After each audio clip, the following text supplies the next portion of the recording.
Hi! ప్రభు అయిన యేసుక్రీస్తు నామంలో మీ అందరికీ హృదయపూర్వకమైన శుభాభివందనాలు తెలియజేసుకుంటున్నాను.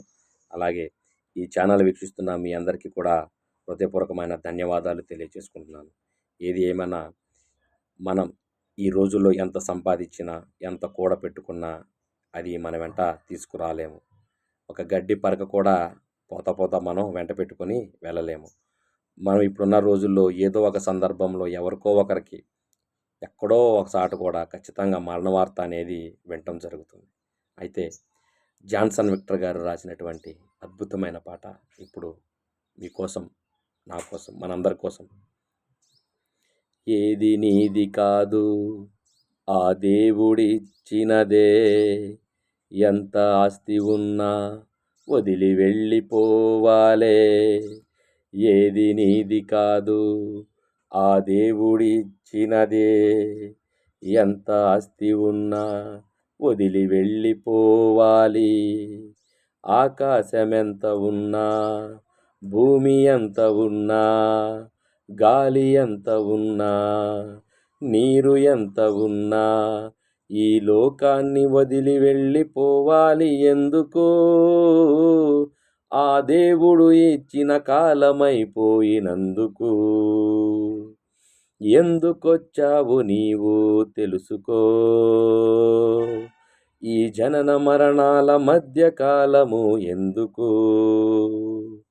కనిపించని ఆత్మరంగ ప్రవేశం, అది తిరిగి వెళ్ళుటకు భువి నుండి ఒక్క క్షణం. సంపాదించావు, వదిలి వెళ్ళిపోయావు, చనిపోయావని తెలిసి నీ వారు కాల్చేశారు. మట్టిలో కలుపుటకు తొందర, బంధువులు అందరూ ముందర, శవము చూడాలనే తొందర, కళ్ళ నుంచి కన్నీరింతల. చనిపోయావని తెలిసిన క్షణమే మనుషులంతా చేసేది పని. నిన్ను పుట్టించిన దేవుని కోసం చేశావా ఏ పని? ఏది నీది కాదు ఆ దేవుడిచ్చినదే, ఎంత ఆస్తి ఉన్నా వదిలి వెళ్ళిపోవాలే. ఎందుకొచ్చావు నీవు ఈ సృష్టికర్త నీకెవరు? పుట్టిన వారంతా ఎక్కడికి వెళ్ళిపోతారు. మృత్యు వచ్చేదెలా ఎవరికి, చచ్చిపోయేదెలా చివరికి, ఆత్మ వచ్చిందెలా జగతికి, కళ్ళు మూస్తే వెళ్ళేదెక్కడికి, గుర్తిస్తావని తెలిసేలోగా మృత్యు వచ్చేది ఎవరికి?